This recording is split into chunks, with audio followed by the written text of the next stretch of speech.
So, kumusta mga kabers? Ngayon ay mag-fish cutting tayo. Meron tayo dito ng 4 kilong tuna. At hihiwain natin yan mga kabers. Tingnan nyo naman yan. Oh. Ayan. So, yan ating tuna. Siyempre, tatanggalin muna natin ng plastic. Tinatanggal talaga yung mga plastic yan mga kabers.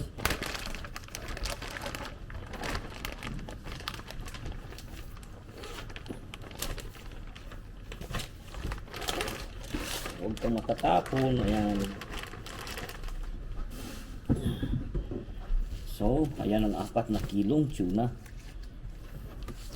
Fresh from the ocean. Ocean! Hindi natin alam kung saan to galing mga kabricks. Baka sa Indian Ocean. Hindi naman to siguro sa Pilipinas. Ano? Mga kabricks. Ayan. So, tatanggalin muna natin itong skin.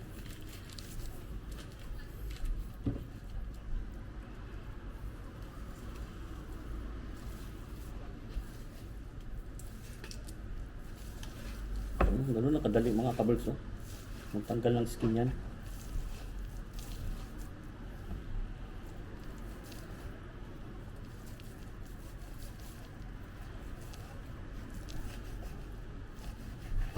Yan.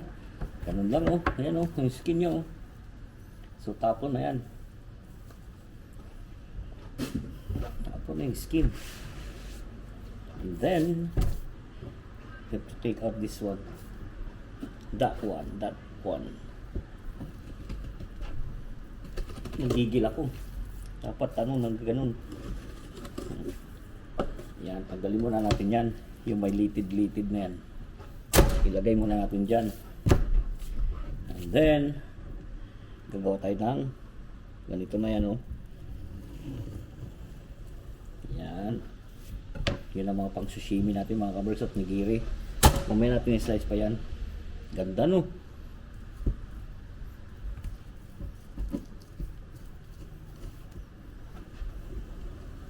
Yan oh. Ganyan lang pag ng tuna oh. Ayan oh. Mamaya natin i-slice. Ganyan muna. Tinisan nga muna natin itong ating chopping board.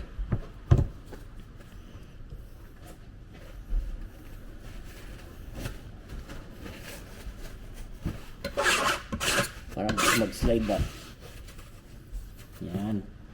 So natin babalik yung tuna. Ayan o, tuna o.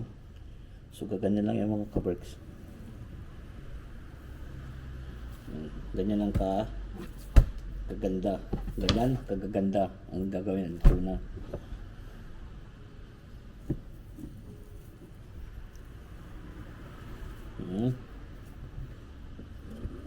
Ayan o. Yan oh. Tingnan natin kung maganda yung part ay ikot natin mga kaberks. Itong tatanggalin natin. Yan. Kasi ito maraming litid. So yan siya oh. Ganyan natin mga tuna oh. Ganyan lang. Lagyan natin dyan. Tingnan natin to.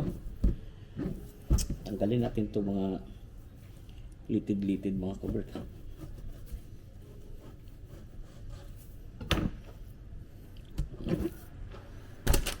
Tapos ito naman i-slice natin to ng ilan ba? Dalawa. Ganito na para malaki na. Ganyan na. O diba? Ganyan lang ang pag-slice ng tuna.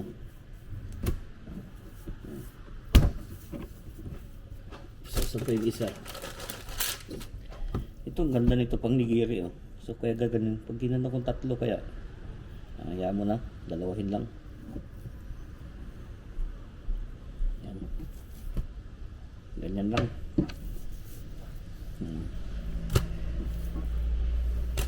Tapos ito ay tanggalin natin ito mga kabers. Itong ano na to, part na to. Tsaka ito, tanggalin natin to kasi ano yung litid yan. So tatanggalin natin yan.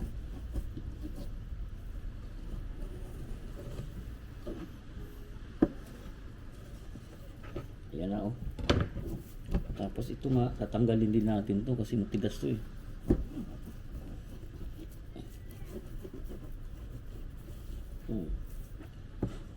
Yan, tatanggalin din natin yan.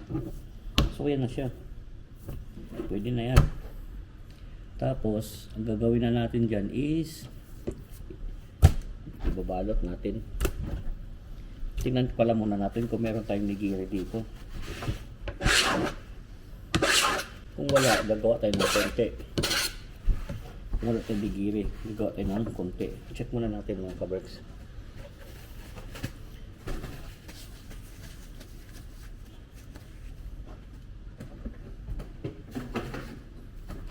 So itong luma na to kasi ito tuna dito yun.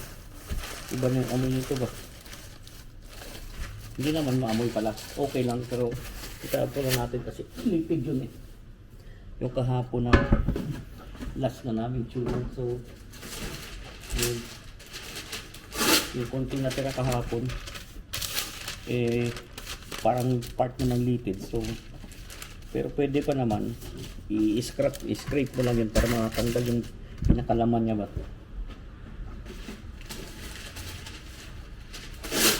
So ngayon maghiwa lang ako ng konting nigiri. Pero masyado palang malalaki itong tuna mga kaberks. Hahatiin ko to kasi baka hindi naman kasi mabenta. Hindi laging busy mag-ano yung tuna. Kaya mag-ano ko siguro. Hatiin ko yan. So ito, kagaya nating tuna yan, nigiri yan.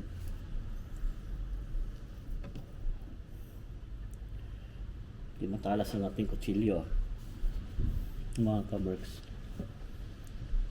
Alin natin.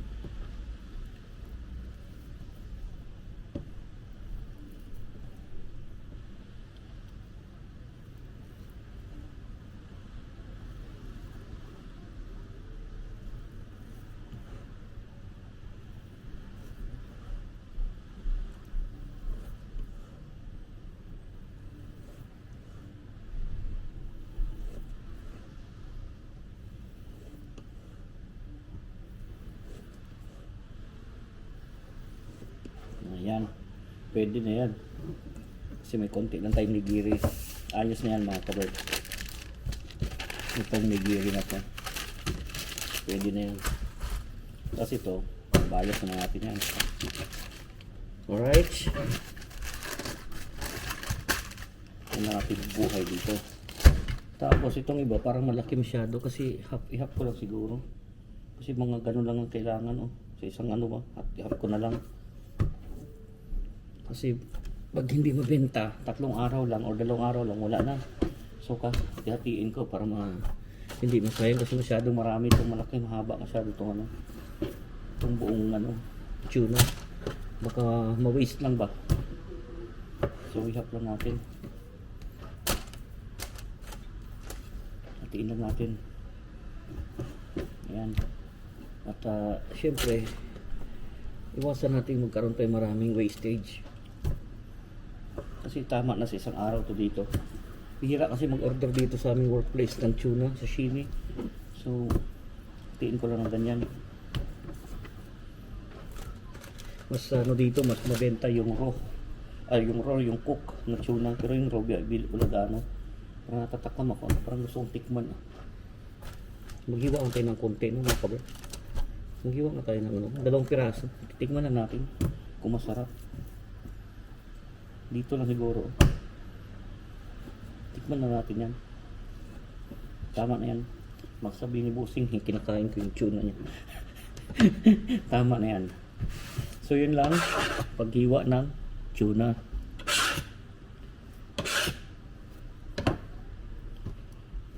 Sana yung ating pamunas. Ganun lang ang ating buhay mga kaberks.